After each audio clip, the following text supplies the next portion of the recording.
Good morning. Hope you had a great day yesterday and a party in the evening. So I'll be introducing the Google of Web3 and how we're actually building it on Polkadot. I'm Branimir, one of the founders of OriginTrail, the company behind OriginTrail, Trace Labs, and also the CTO of the project. And even though I'm the CTO, I'll try not to go too technical so that we can sort of make this presentation a little more understandable and what it actually means to be the Google of Web3. So I'll actually start with a very quick introduction into the problem. So if we consider Web2 and the Google of Web2, the cornerstone of all of these basic models behind such big, let's say, projects that collect like huge amounts of data like Google or Facebook or any social network is essentially that what they're really doing is extracting a ton of value from data. So Web2 is really about this. How do you get a ton of data, extract some value out of it, and then use it for your own purposes, right? And the kind of like the three building blocks or principles of this is, first, you have some sort of identifier, right? To identify a resource, web page, whatever type of service, which are basic URLs, so google.com. We had like algorithms, of one of which is the very common one is web search. So any type of search, be Google search, or if you're on some website, or let's say GitHub, you're doing some sort of search. Basically, that's very common thing and really used to explore the web, to discover things on it. And finally, as you all know, Web2 has this read-write paradigm, right? So there's no ability to own something. So that basically means you rent URLs, you don't own them. All of these algorithms are proprietary, hidden somewhere. And they're actually, when I say search algorithms, you can also think of it as like your Twitter feed, for example. I guess you guys know that your Twitter feed is sort of tailored with the Twitter algorithm to sort of drive you towards certain outcomes. So the point being is that all of these are in some way discovery algorithms, search algorithms, like basically giving you the search results of people who you follow or people who you're friends with on Facebook or in Google when you type a search term. Basically, it's kind of like the same thing. And in the end, this whole read-write paradigm, it's really questionable. We all know about the benefits of decentralization and verifiability in that sense, verifiability of data, like having the ability to trust something that you have actually read. For example, some data from on-chain obviously doesn't exist in Web2. So basically, all of this is kind of out of our hands, and actually, as you all know, not in the control. We're not there. So ideally, we move from this extraction of value from data towards a different paradigm, actually moving from data to assets, and actually creating those assets that we own for us, so that ideally we have some user node identifiers, things like you've seen, for example, from Kilt, the Web3 name, or other types of identifiers. So something like this, we want to have that as a building block. We want to have asset discovery as opposed to basic search algorithms. So we want to have the ability to run these algorithms on a decentralized, permissionless environment. And then finally, we want to have the read-write-own paradigm, right? We want to own all of this, the infrastructure, the assets, the actual algorithms. So the idea is you own the identifiers, you basically control of the algorithms, you manage and you trade your assets. So that's where we want to be, right? And that's what we want to see the Google of Web3 become.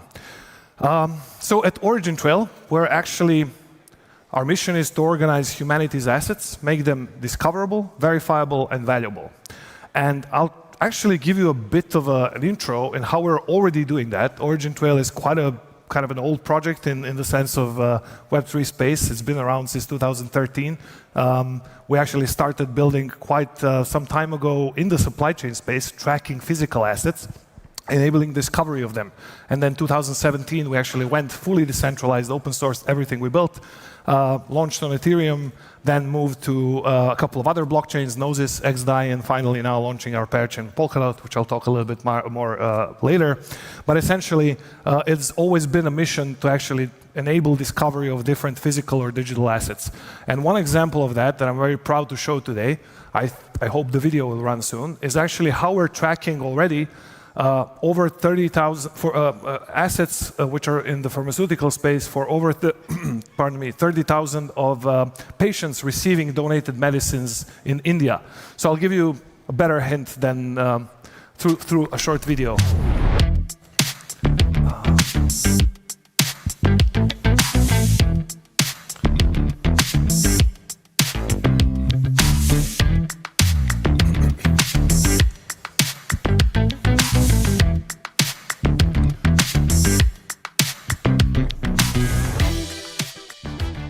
So what you've seen is really a glimpse of a solution called AidTrust. We have Trace Labs, the core developers of OriginTrail, built this in partnership with BSI, the British Standards Institution.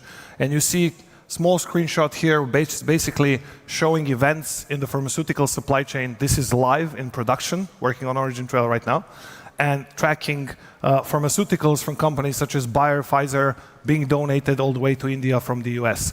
Actually, it already uncovered some major troubles in the supply chain. One of the reasons why this was interesting for these companies was they actually were able to discover diversions. So there's a lot of these medicines basically getting stolen and sold on the black market. So having the ability to track and discover where these assets are, what's going on in the supply chain, actually helps the right people get the medicine that they have been donated to in the first place and not getting it, or not even getting it outside some sort of black market. So this is just one of the examples. It's applicable across the pharmaceutical supply chains, but there's many other things we also built together with BSI. Swiss Railway Company is one of the companies that actually uses OriginTrail to track their assets, physical assets. But essentially, I'll go ahead and explain how they do it. But when you think of it in terms of what it means to track those physical assets, it actually means that you're able to do a search. So you take something, you can identify it by some identifier, right? You can do a search, and you can find where it is, what it is, who owns it, and so on. So how do we do this? Essentially, right now there's very few assets compared to the amount of all of the assets that are going to come into Web3. Right now, what we're all doing is just the tip of the iceberg. And actually, it's going to get like much bigger. As Oscar said, the value of metaverse is going to be huge.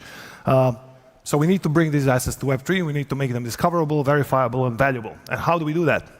So how do we get all of humanity's assets into Web3? What type of technology do we need?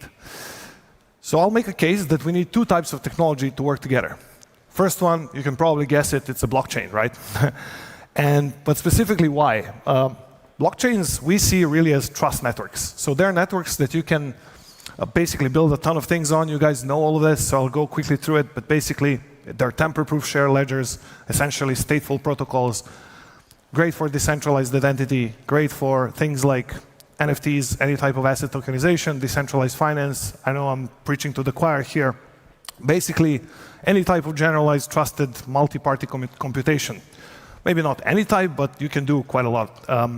What you cannot really do so well is you cannot use a blockchain as a great database. I'm sure you guys know this already. So if you want to query, like as a developer, you want to do some sort of select query on a blockchain, it's really hard. You can kind of fetch who owns a certain NFT or what's been the history of some address. You can sort of fetch a block, but if you want to get some sort of a little more complex question going, you need to use some other tool. And there's actually projects, people sitting around here who are actually indexing blockchains, allowing you to query certain smart contracts for events and so on. But essentially, so they're great as trust networks, not so great as databases in that sense that we're used to. However, great databases actually are knowledge graphs, and there are something called entity networks, semantic networks. So what does that mean? Basically, it connects entities via some relationships to each other. And Google coined this term knowledge graph, actually. They said, the simplest way to explain it, it's things, not strings. So we're no longer talking about strings in some database table or column or whatever, or a document-based database.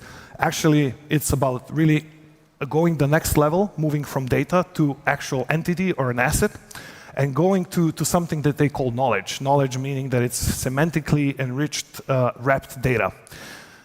So this basically gives you the best structure to get the value out of your data. And guess what? In Web 2, it's the thing that they're using. So Google uses it, Facebook uses it, Netflix uses it. If you don't maybe know it, but you've been using it. Anytime Netflix recommends you a video, you can sort of fetch a block, but if you want to get some sort of a little more complex question, you it comes from a knowledge graph. Amazon recommends you something to buy, it comes from a knowledge graph. You do a Google search for, I don't know, Albert Einstein, that thing on the right pops up with his information, his name, birth date, and picture, actually indicating that he's a person. That's from a knowledge graph. NASA uses knowledge graphs as well. And they are these like huge data mesh networks which actually connect entities and via relationships. Why is this really cool? Because if you want to extend it, for example, with something new, you just add another entity and create some relation to other things that it's related to. It can be an NFT that connects with some wallet. It can be like whatever type of entity. You can get them all connected together very extensively. And then you can ask questions to the graph. You can be like, which things are connected to some other thing? Or who is 2 hops away from me? Or who do you follow? You can think of it in terms of like, let's say, a social graph. You guys are probably familiar with that concept. So essentially, they're all very good candidates for knowledge graphs. So combining these two is actually what we do at OriginTrail. So we synergize blockchains and knowledge graphs. And we have something pretty simple like this. Actually, it's not that simple, but we made it like look a little simpler for this presentation. So at the bottom layer, we have this layer 1, which is multiple blockchains. And as I said, we're about to launch one on Polkadot. It's launched, but about to integrate with OriginTrail. And layer 2 is this decentralized knowledge graph. So think of a knowledge graph that's hosted on a decentralized, completely permissionless network, which is not a blockchain because it operates in a different way. It offers different services. And it doesn't have consensus, but it utilizes blockchain for consensus. On top of which, obviously, you can build all kinds of Web3 applications, and Google search is just one of them, one of the things that you can really easily build on top of such infrastructure. So, briefly mentioning the bottom layer, sounds wrong, but it's actually the most important layer. Blockchain is used to provide identity, trusted identity, and the ability to actually own and transact between assets, while the assets themselves could rely anywhere. They can be physical, they can be digital, they can even be parts of the graph. So what we're introducing actually with this new version of OriginTrail that's coming out very recently, in about a month from now, is actually the ability that you own your search result from the graph. So imagine now you type something into Google, you get your search result for a name, let's say. That's not something you own. But here in this case, you will be able to own it. You will be able to own the search result of your NFT or of your project, whatever, however you want it to be displayed. And then obviously you can index it to different keywords, kind of like with any other search engine. On the blockchain though, on the blockchain level, you're able to actually prove this ownership to any type of smart contract. You can transact with these graph assets and basically use them to extend any existing asset. Think of your NFT having an attached database, attached graph to it. Think of your wallet having the extensive graph of, let's say, credentials collected from various locations, kind of like, for example, from credentials coming from Kilt wallet. So all of these things can be interconnected. And using the OriginTrail parachain, it's very easy to interact with all of the Polkadot world due to Polkadot's great design and interoperability capabilities. So apart from that, it's also going to be a very tailored blockchain for the decentralized knowledge graph. So it's not a general purpose blockchain. It's going to be optimized for the execution of graph algorithms, especially in something called graph contracts. So essentially think of, if you're an engineer, you probably ran into a graph problem at some point. The graph problem, like for example, graph traversal or shortest path, like in Google Maps, well, these things will be very easily doable in graph contracts on the OriginTrail parachain. So basically, what we end up with is we end up with supercharged assets in the Web3. So we go from URLs to UALs, uniform asset locators, basically your Web3 URL. It's the difference with the original URL is that this one actually connects the identifier from blockchain and the identifier from the graph, which can point to anywhere, and you own it. You're able to transact it. You're able to put anything on it. Nobody can take it from you. User-controlled search. The algorithm that you're running to search is just a search query. You can write that query if you're a developer. If not, you can actually pick whatever type of search provider runs a query for you. And in that sense, you can query the graph and touch anything that's indexed in the graph. Finally, we get to the read-write own paradigm, because you can write into the graph, you can read from it, you can own parts of the graph and transact it. So we get new Web3 asset URLs, we get assets that are discoverable, and we get Web3 asset knowledge graphs. Every NFT you own can have its own knowledge graph. Very easily, very, very cheap, actually. So here's a glimpse of how that will look like.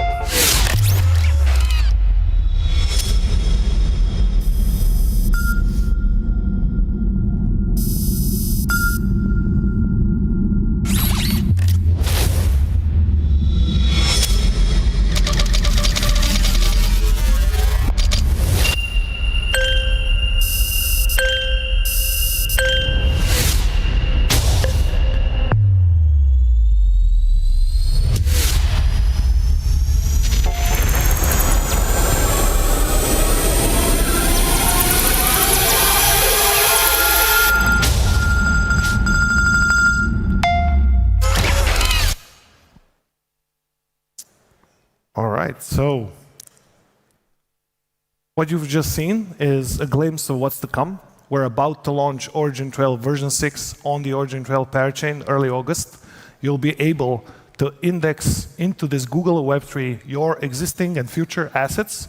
You'll be able to make them discoverable, verifiable through these search algorithms, and obviously extend their value, supercharge the value that they already have. So I invite you to get involved. Check out the other materials that we have on OriginTrail. Follow our website at origintrail.io. And yeah, let's build the Google of Web3 together. Thank you.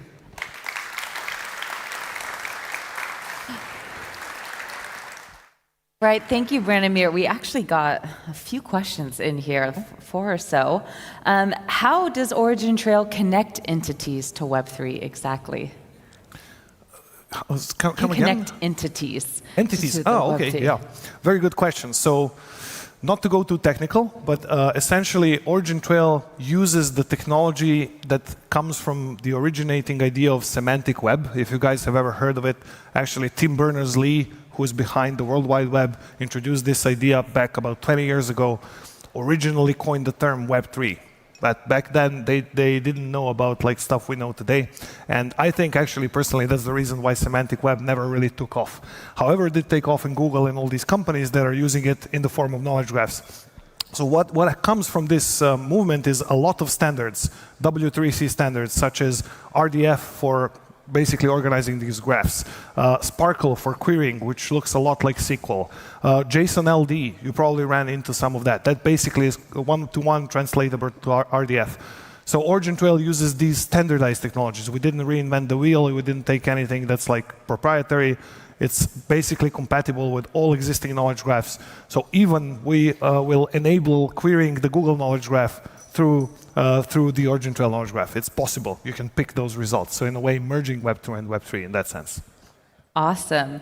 And then considering the amount of assets you would need to index, is OriginTrail conceived as a multi-chain product? Yes. So it's multi-chain from the inception of it. We believe that it needs to be a layer that connects. So you're able to actually create these relationships between entities. So you're able to query them. And right now it runs basically on 3 chains. It's going to extend to Polkadot via the OriginTrail parachain as the 4th one. And from the beginning, that's why Polkadot was such a great fit for our vision, because we were never about, not even maximalist, but never about actually going into a specific chain and closing in the solution because it doesn't work. Google actually indexes the whole internet. OriginTrail, as the Google Web3, has to index the whole Web3 space. That's basically it. Wonderful. And why do you think big knowledge players like Wolfram and Wiki haven't been more Web3 forward? It's a good question. We were actually at the Knowledge Graph conference a couple of months ago in New York City with a bunch of the players from the space. Everybody's pretty much there. Like Meta was there, Neo4j was there, Google, everybody. And I think they're still yet to discover Web3. A lot of the stuff we're talking about here, when we kind of present it to them, it feels a little strange. I think it's a different type of a community. It's very academic and very focused on their own thing, which is a great advantage for us because we're able to build something here together and enhance what they already been built over there. But I have no doubt, absolutely, that Web3 is moving into this space, and happy to be one of the first people who are actually pushing this forward. So Yeah, exciting. We're happy to have you on Polkadot. I can, for sure, definitely. Absolutely. It has to. Fantastic. Fantastic. Thank you so much, Branimir. Thank you, guys.